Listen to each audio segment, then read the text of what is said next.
I think we'll go ahead and get started. I have a little bit of housekeeping I can talk about, and as people keep drifting in.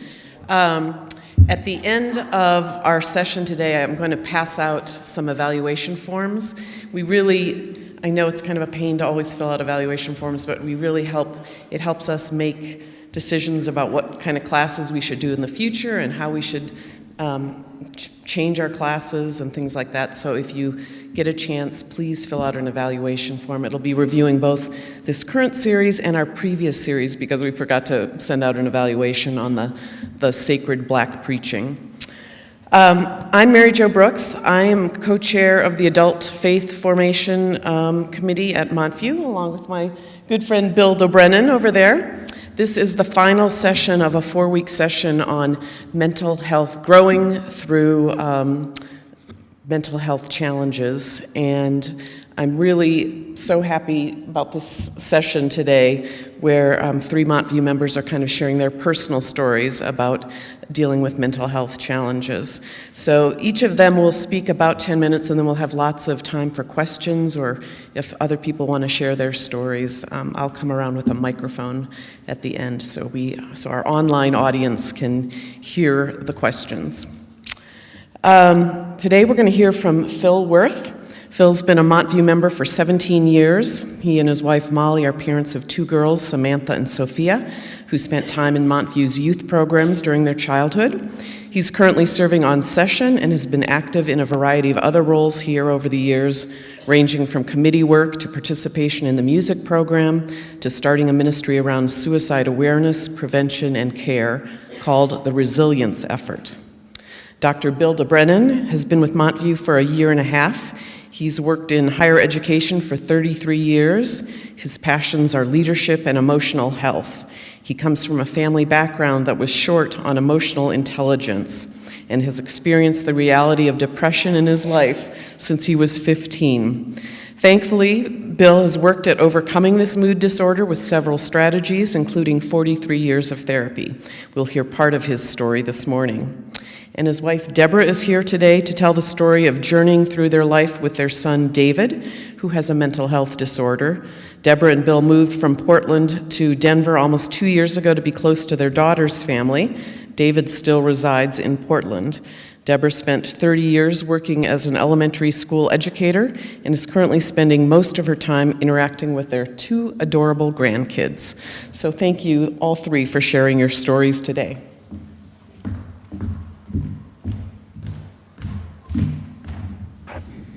Good morning. First things first, I'm not a mental health professional.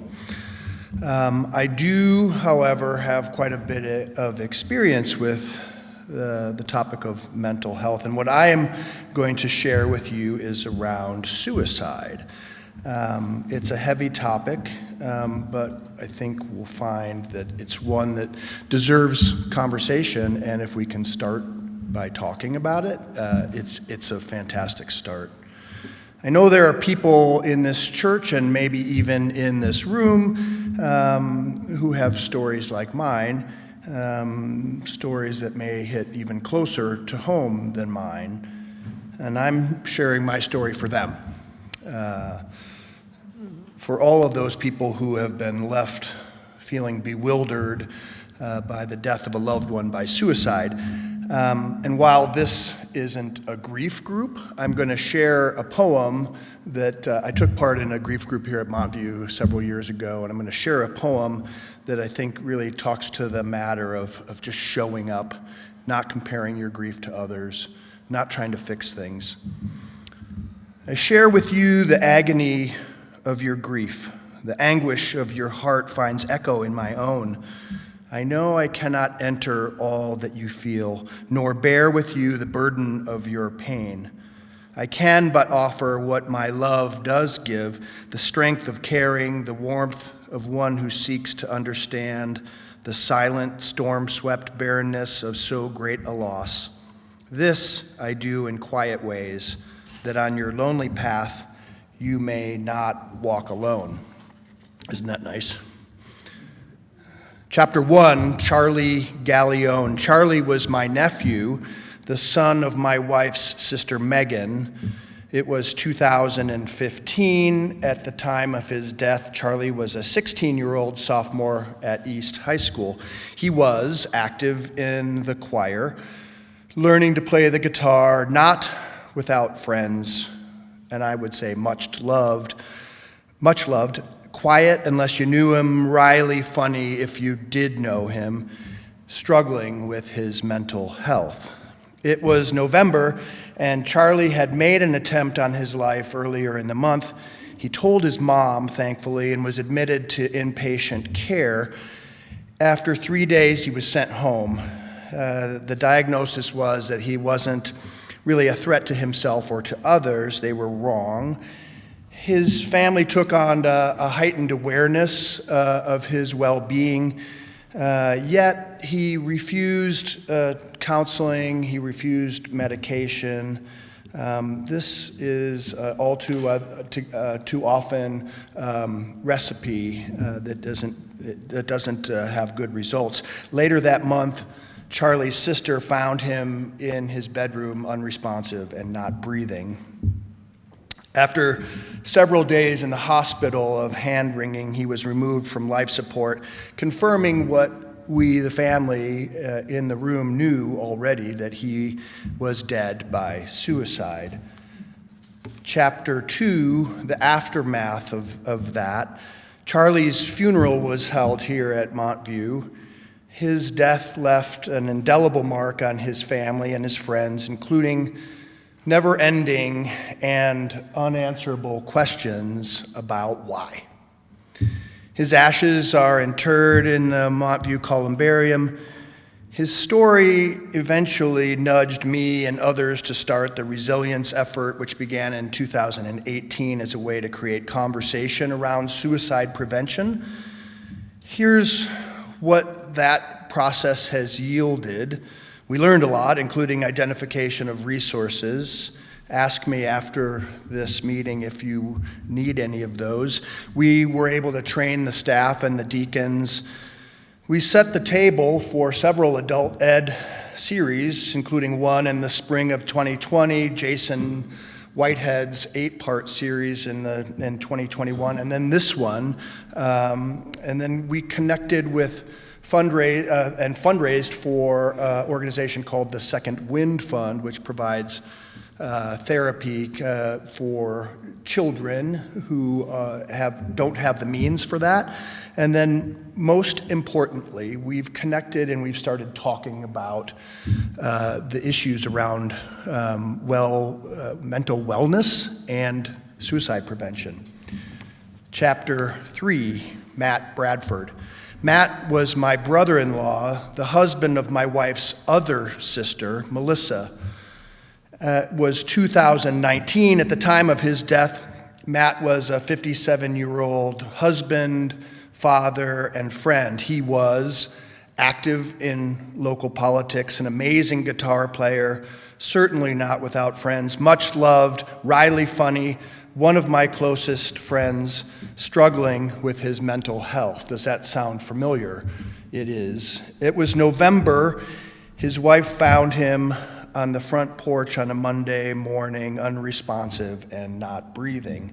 4 years after Charlie's death, Matt had died also by suicide.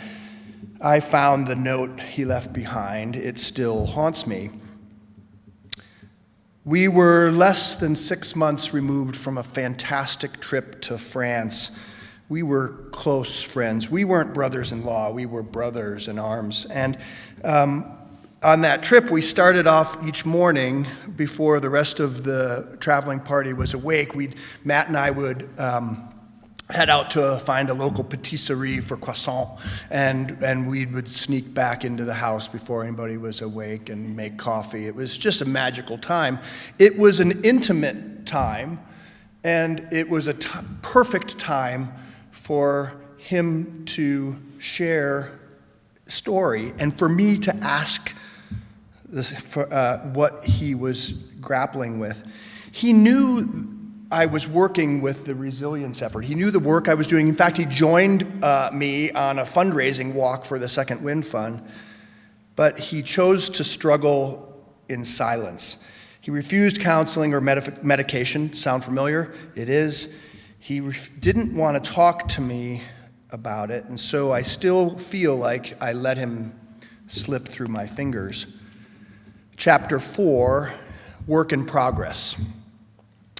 I'm trying for this to be a message of hope instead of what the voice that Charlie and Matt listened to. You hear stories in the Bible about the great deceiver. Matt and Charlie both listened to that voice that said, "You're not enough. Your family will be better off without you. We can end this pain." The truth is about suicide is that it doesn't end pain, it just transfers it to other people. The voice of the deceiver is loud, and especially in today's world, we have to tell a different story, a different narrative, and that's what today is about. We've got to keep trying. Talking about it is the first step.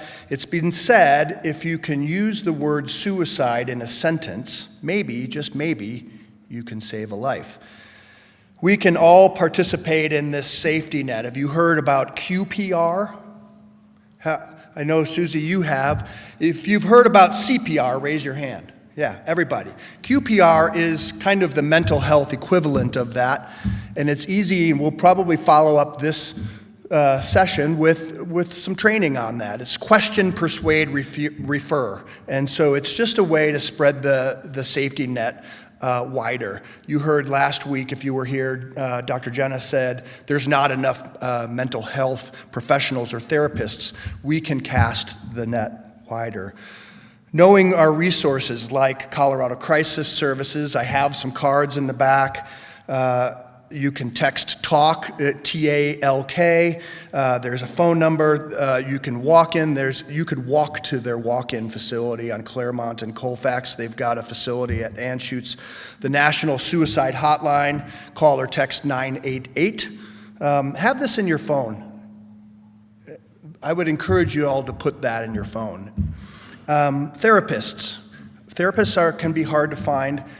Online therapy is less hard to find. I've used BetterHelp.com. I would highly recommend it. But first and foremost, we've got to start talking about it, about listening to people around their struggles. If we can do that, maybe, just maybe, we can save a life. Thank you.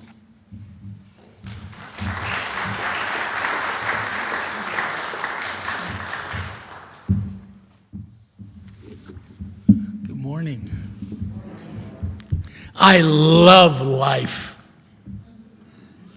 I've been an optimist from the time I was a child, and I've remained optimistic overall as an adult. But I have not always experienced life optimistically. There have been times when I only saw life through some very dark lenses. When I was 15, I began a secret struggle with a mood disorder called depression. The depression would come and go, but it was always there in my in the back of my mind and in my soul. Depression has been my dark companion for much of my almost 68 years on this planet. And a lot of people deal with this dark companion. According to a Gallup article in May 2023, depression cases in the United States have risen substantially in the past decade.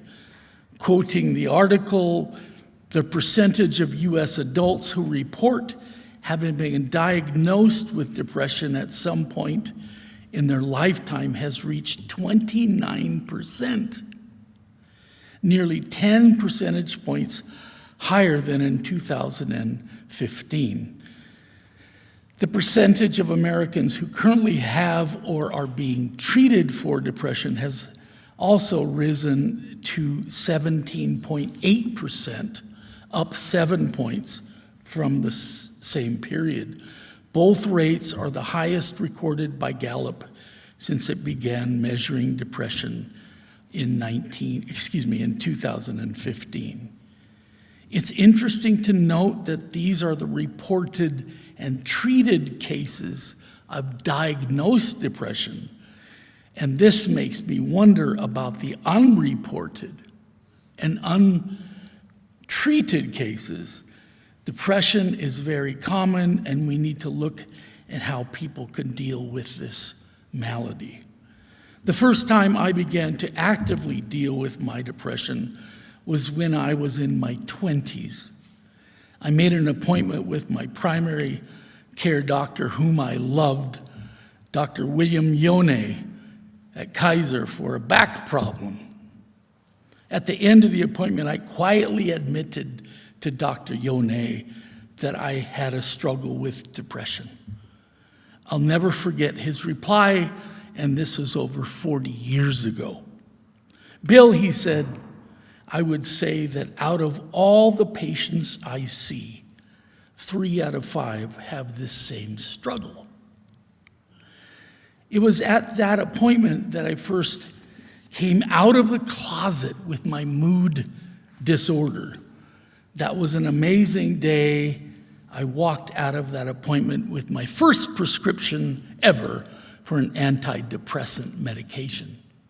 But the most wonderful part of that day was that I opened up to someone and that I was not judged for doing that.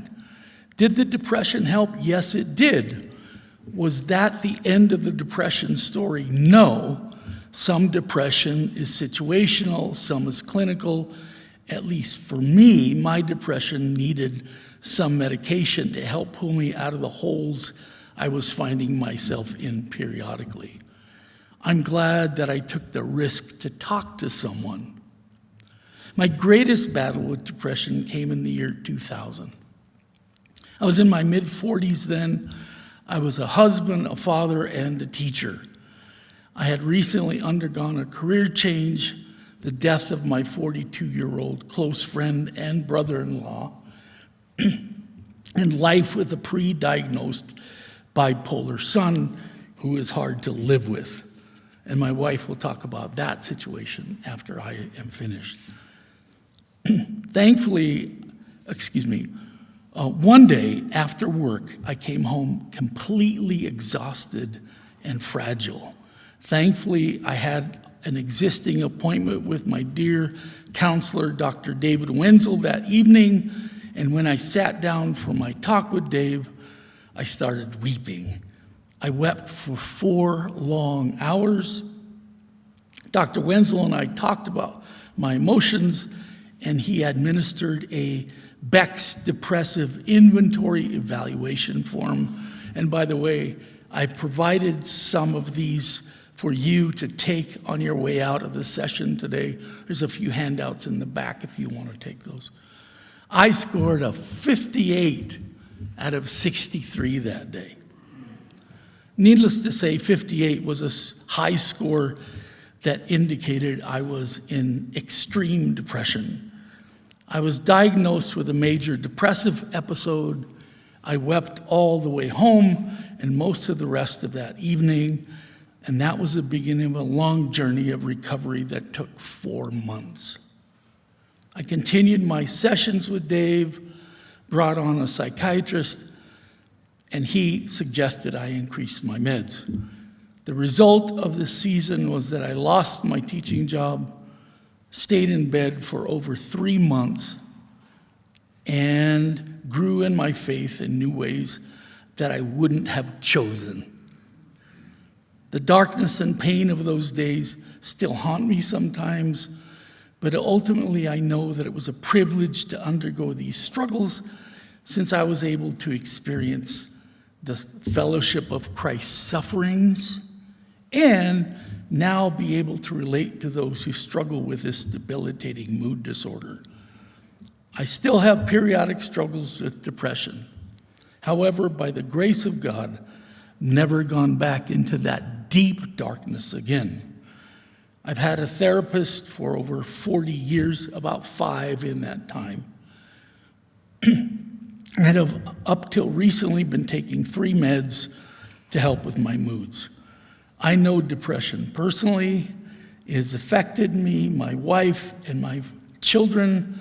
However, it has not destroyed us.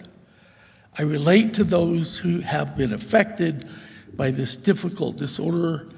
Also, I know that depression can be treated and conquered. That has been true for me. I'm glad I could tell you my story. I love life. I have been an optimist from the time I was a child, and I have remained optimistic even as a child, as an adult. Hopefully this could be true for all of us in this room. I'm not going to read from this, but I highly recommend this book, which I taught a study on last year. It's called Let Your Life Speak by Parker Palmer. And in it, he very transparently tells his stories of some experiences with clinical depression. I think it would be really helpful. So, but I'm not going to read from that because I want to give my wife some time. Thank you very much.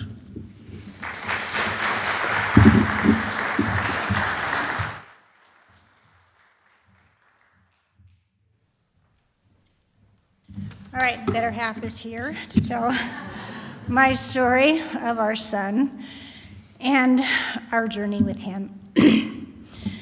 David, our son, was diagnosed with bipolar disorder, and I'm not going to through this without weeping a little bit,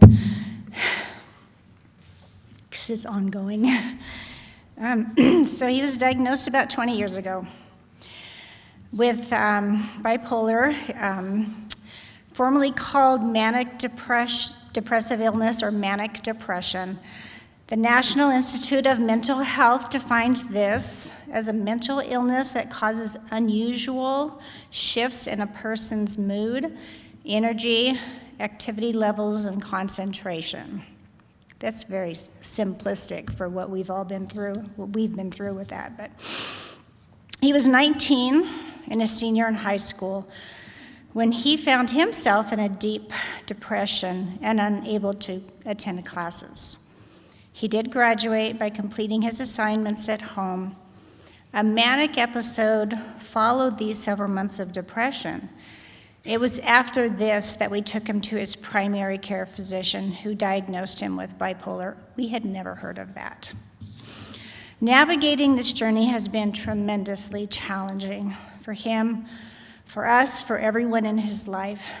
At times he has complied with treatment, other times not. He has experienced months of recovery when he was functional and worked, attended college, and been able to have healthy relationships with others. Often he is symptomatic and unable to do this.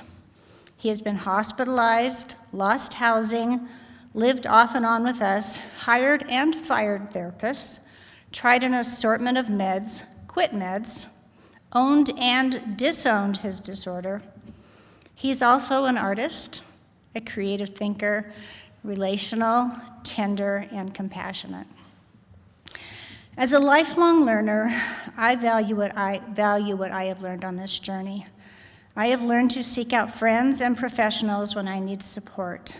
I journal, do yoga, practice mindfulness in nature, and participate in support groups. I have learned to have healthy boundaries and to take care of myself, putting my own oxygen mask on first. I am encouraged and inspired by my moments with God when He assures me that everything is going to be okay. I am learning to let go of guilt. Bipolar is a brain disorder, and I did not cause it. Though I would have sought help earlier if I had understood what was going on. I love David dearly, and God loves him even more.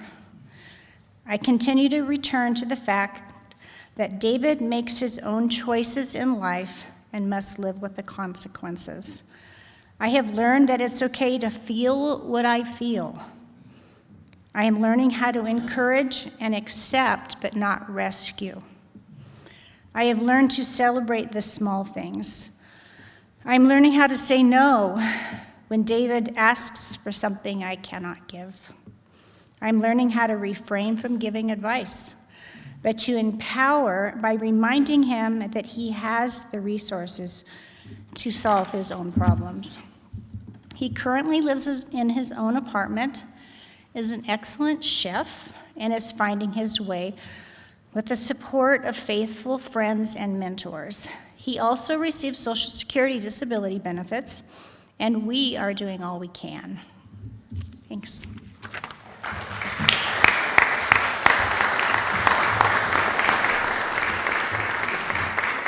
Thank you so much for sharing those. We have a good amount of time for questions or if people want to share their own stories. So just raise your hand so I can get a microphone to you for folks.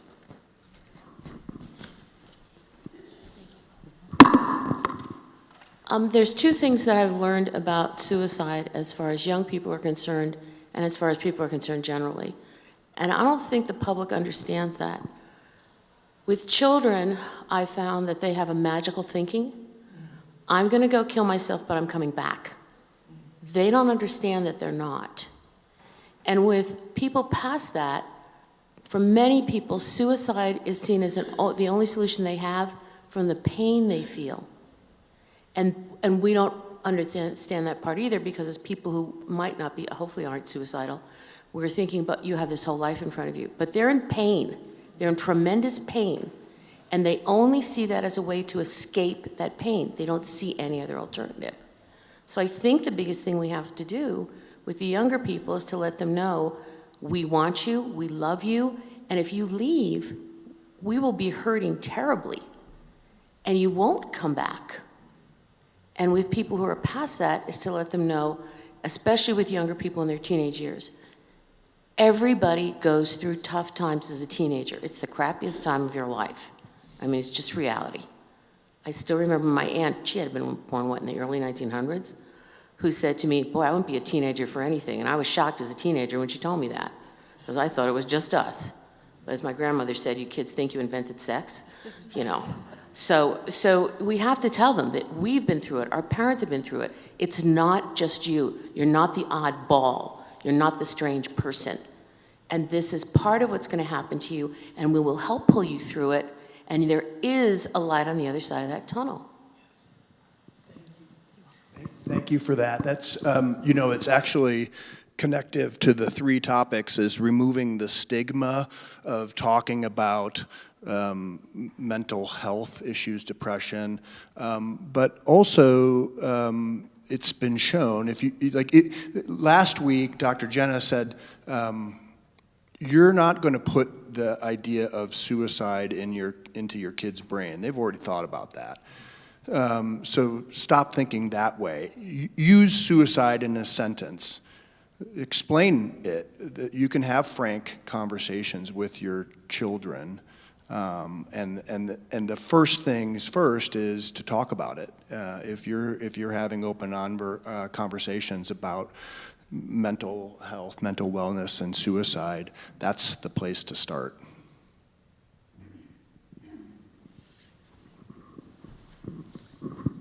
So while we're talking about suicide, I would be remiss in not bringing up the relationship between firearms and suicide. Firearms are the deadliest form of suicide. If you try and shoot yourself, you're probably going to succeed. People try other ways, they might not succeed, and you have a chance of bringing the person back.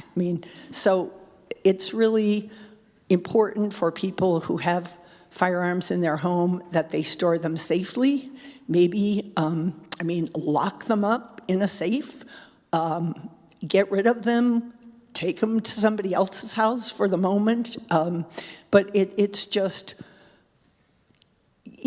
kids find stuff. Accidental shootings too. I'm making the point that if you have guns in your home, you really need to be careful how you store them.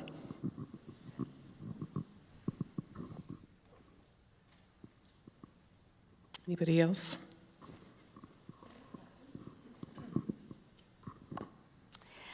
Thanks so much for sharing, each of you. Deborah, how did you cope with and support Bill when he was 3 or 4 months in bed? That's a long time. Yeah. Well, there are 2 kids in the home, so focused on just me and Mom, and he was in bed. I would go in occasionally and hold his hand, and maybe he would ask me to read him the Psalms, and I would read to him, and just allow him the time and space to heal. And it was hard, emotionally. I would go through anger. It's like, just get up and get on with your life. And, the same thing I mistakenly did and continue to do with our son. When it's hard, you just want their pain to go away so you can feel better. And anyway, just did my very best, and just was there, just let him go through it. And the problem and the hard thing is that you don't know what's at the other end. And I told you my moments with God where I just get this assurance in my soul that everything's going to be okay. That doesn't mean it's going to be good. It'll just be okay. And we'll get through this, whatever it's going to look like at the other end. So it's a great question, though. Bill, I'm going to ask you, you talked about the therapist who's been key to your recovery and medication at times. What has been the most helpful for you from the support that you receive from family and friends? Like, what is the best thing that family and friends can do to help support? Thank you for the question. I could tell you all the least things for sure. One point, and I typed up something that I call what I would like the church to know about mental illness. And number 7 is really helpful, and these are available in the back. A mood disorder is not a spiritual problem. Maybe it can be. I'm not suggesting it never can be. But typically it's a physiological problem. So I think the hardest thing and the least helpful was when people would over-spiritualize and say things like, and Parker Palmer says, he agrees with me, it's a sunny day, open your eyes. Don't you see the sunshine? And those kinds of things. And let God heal you. You're not trusting God. That's a hard one. But the most helpful thing, Parker Palmer says the most helpful thing for him in his clinical depression was somebody coming in and rubbing his feet with oil. For me, I had a friend named Douglas Vernon who just came over and sat beside me. And we had taught together for years, and he didn't try to fix it. And that was the big one that Phil said. He didn't try to fix me because there's a timing on this that no one knows how long it's going to run its course. So I would say be present, be loving, but don't try to fix it. I think that's my best answer. Bill, we talked about this before we started this morning, and this is also a great thing to take with you when you don't know what to say. When someone's, like you have a friend that's lost someone, don't try to compare your grief to theirs. We as human beings search our whole lives for connecting.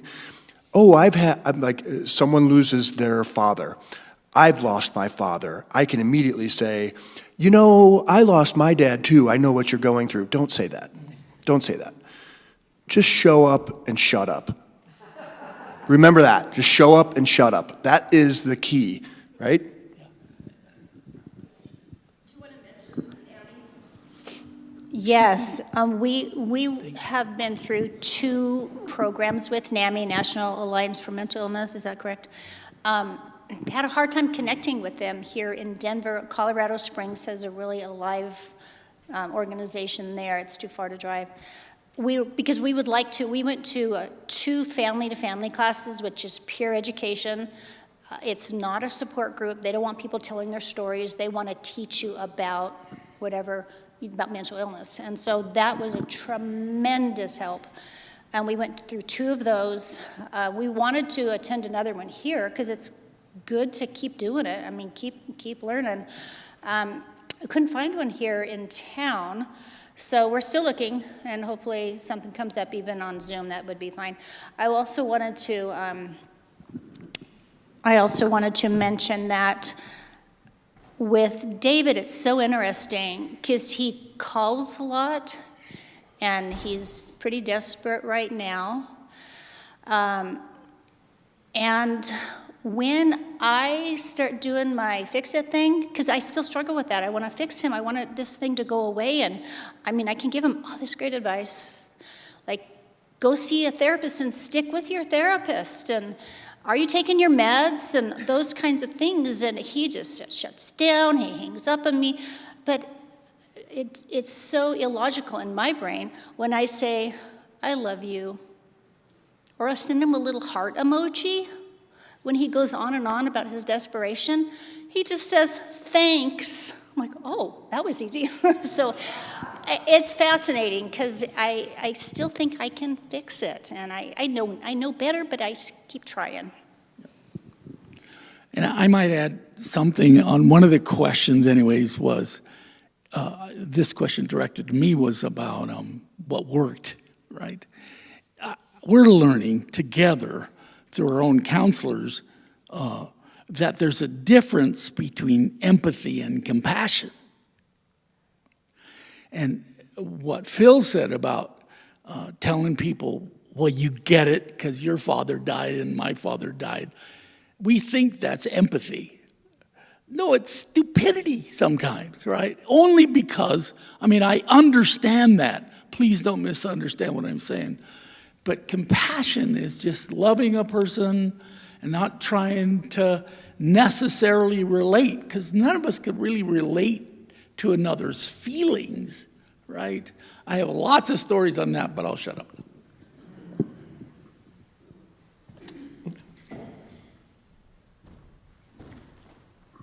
So can you talk about finding a good counselor, a good match? Because, you know, the first one is probably not the right one, right? I mean, you got to find that right person, and it's hard. So talk about that, would you please? Well, that's a fantastic question. I guess I've been pretty lucky to connect with therapists. I've probably had 5 that I've had through these years, my own therapy for me. And I have notes, and I keep reading those notes because they are so important and still mean something to me because I forget. So I've been pretty lucky to find good therapists. I just had my last appointment with my most current one last week, and she was great. So I guess maybe I'm just like a sponge. It's like anything is good. So I've been really lucky. I want to add that I've had some great therapists and a couple that didn't fit with who I was, right? And so I stopped going to that therapist and continued to be persistent to find somebody who's a fit. We had a marriage counselor years ago when we lived in Fresno, California, who was ideal.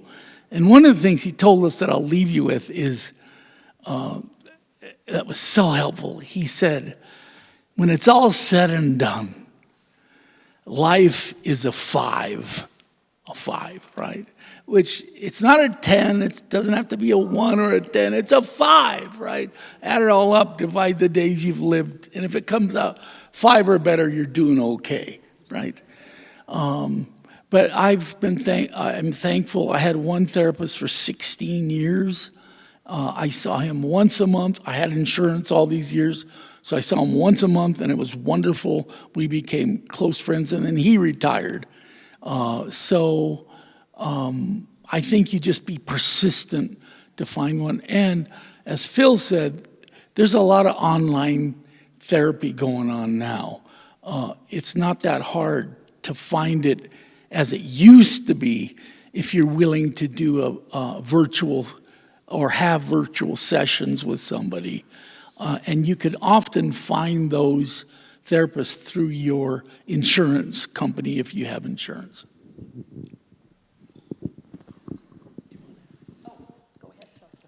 I would just say I've used BetterHelp.com, and there isn't.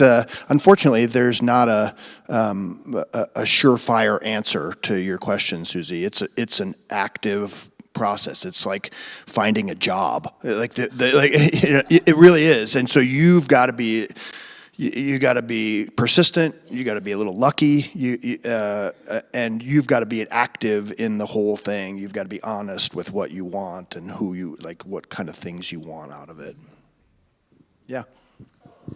Oh, let me, How long do you give? How long do you give it? Susie's question was, how long do you give it? Well, I think that's a personal question. For me, I knew pretty early on with an online therapist if this person was she was having all sorts of technological problems. Like, this is not going to work. If we're going to do online therapy and you can't figure out the camera, this is not going to work. And I've had, there was times where I had an in-person therapist and I really needed that.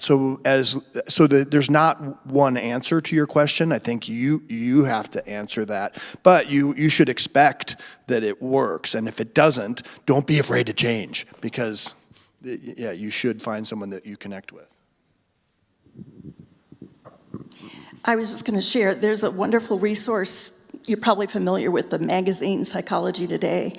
Well, there's a website for psychologytoday.com that has a directory of therapists by city, and the therapists there's a photo, they describe themselves, they kind of pitch themselves, they describe their approach to therapy, whether they're a cognitive behaviorist or whatever the different modalities, the types of problems and issues that they specialize in, which insurance companies they work with, if they have a sliding scale. So that really helps in selecting someone. And then a good therapist, and I say this as a therapist who's no longer practicing, but a good therapist should really tell you at the beginning that they're the consumer, you're shopping for someone, and it's important for you to feel comfortable with the therapist, and it's a two-way street, and if it's not clicking after a few sessions, there's no shame or hard feelings in saying, I'm not quite sure this is the best fit for me, and I think I'm going to try someone else. A good therapist will understand that and applaud that. So. I'm going to go here and then I'll come back to you. I would share my experience as a spouse of a depressed person. My late husband suffered from depression, but nobody believed it. Everybody thought he was hail fellow, well met, friendly, charming. He was all of those things, but he also suffered from depression. And at his worst, when he had a breakdown in 2003, it was, of course, my fault that he had these issues, which we know it wasn't. It was him. And I said, if you had a heart issue, we would get you to a cardiologist. If you had cancer, we'd get you to an oncologist, and on and on. But you have a mental health issue, so we need to get you to a psychiatrist or a psychologist. And he eventually got on meds, and that's why the rest of the world thinks he was charming and wonderful, because the meds enabled him to function as the person that I knew he was truly, beyond the depression. So I would say to spouses and family members, don't be afraid to speak up, and don't help the person hide their condition, because it doesn't need to be hidden. It needs to be treated. And that treatment can save a life, as Phil says, and it's critically important. And as late as December, Jim was still telling people that I saved his life. And I did save his life in the sense that I helped him get help. But he died at the end of December anyway, not by suicide, he just was 91 years old, and he wore out his body. Our philosophy always was, we'd rather wear out than rust out. And he wore out, but he wore out with 21 years of good, solid life, loving life, Bill. And that's how people perceived him. But he battled every day with depression. Thank you for sharing. I just want to mention one thing. Meds. I wrote in this piece, meds can be a gift from God. But it's best to find a provider who will work with you over time. Be patient with the process if your therapy includes meds. And at least for me, and I appreciate what you shared. What's your name? Sorry, I don't know your name. Jeanne. I appreciate that you said it. The way I understood meds, it didn't drug me up. At least the good ones didn't.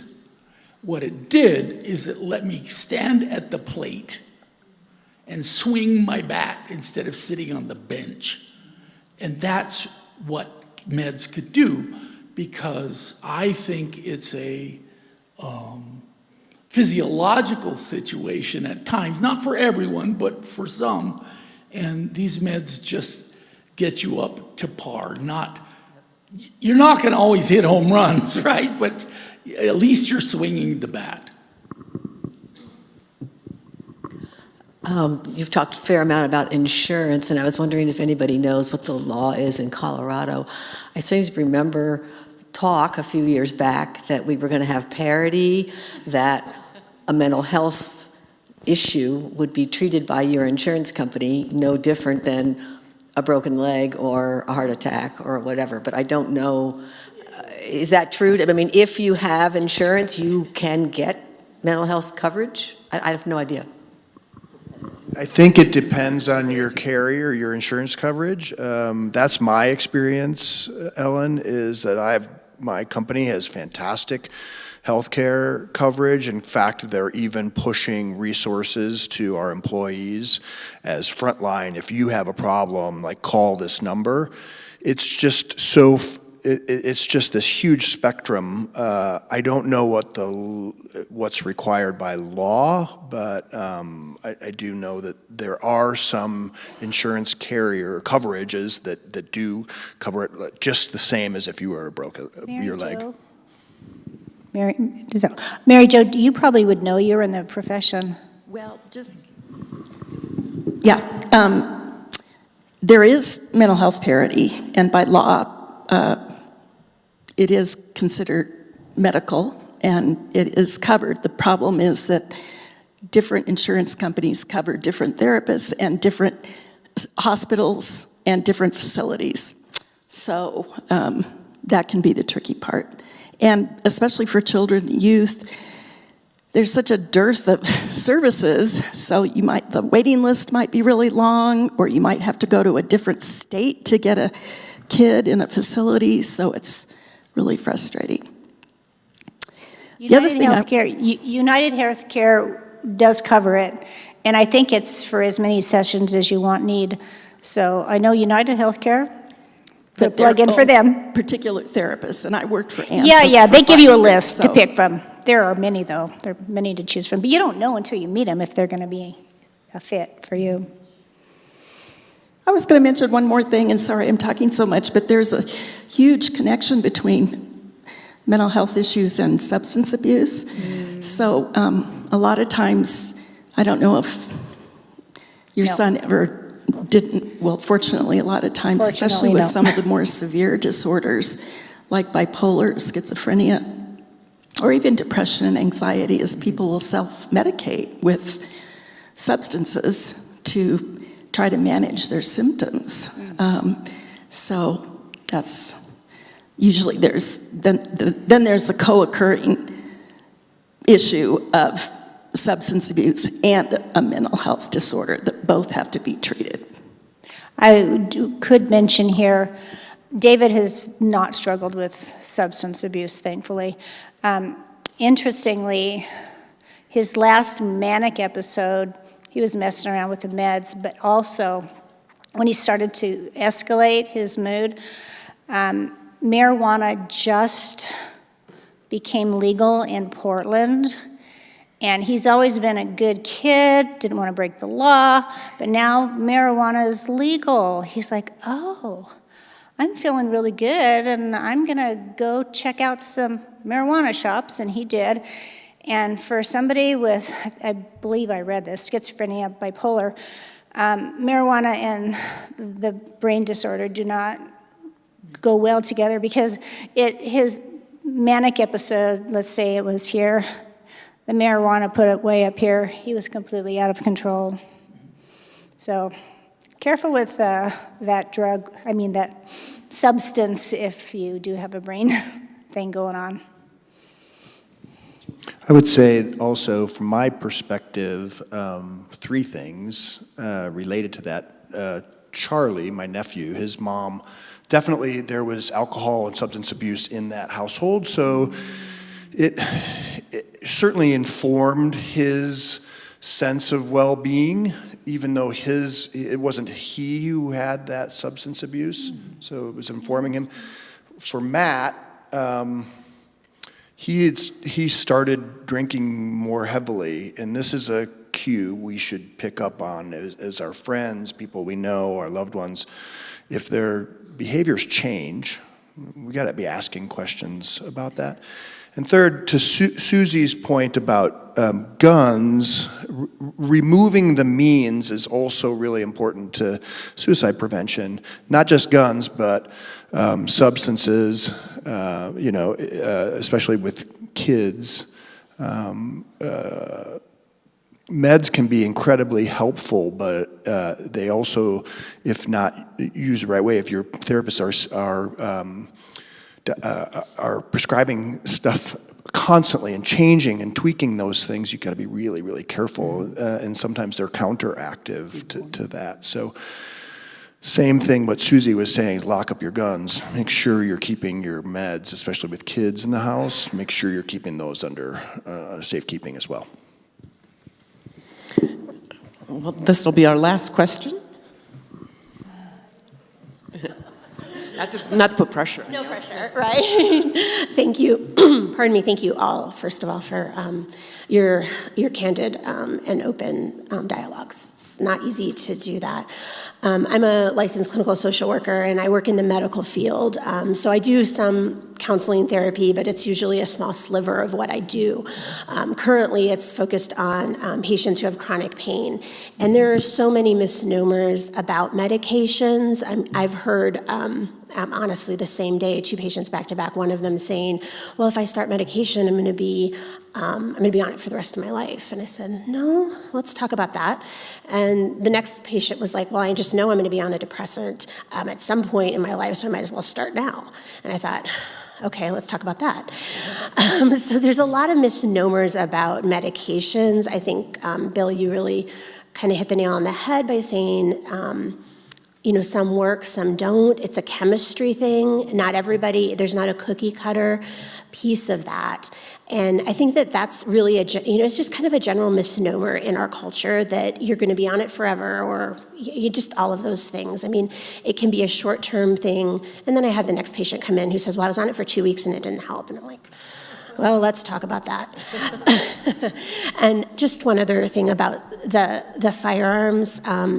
Any patient I ever have who I'm concerned about suicidality or homicide or anything like that, I really encourage them or their loved ones to put the ammunition separate from the gun. It doesn't fix the problem of knives and medication. I think, Phil, you hit that nail on the head. But I actually had it save one person's life. because he was impulsive, but the ammunition was somewhere else. So just a few things. Thank you. Thank you, three, again. This was so terrific. Yes, thanks. I just want to remind folks, we don't have adult faith formation the next 2 Sundays. Next Sunday, Mayor Johnston is coming to speak. The Social Justice Committee is sponsoring his speaking at the breakfast, so make sure you come to that. Then it's Easter Sunday after that. And then in April, we have 4 sessions kind of based around, because Earth Day is in April, 4 sessions on climate change and what you can do to help make a difference and mitigate some climate change impacts. So we're super excited about all that.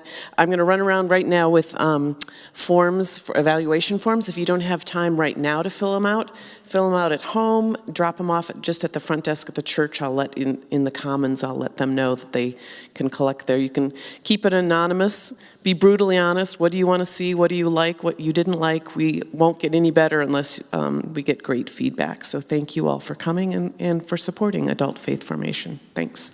And do take the handouts on the back table if you so choose, okay? Thank you.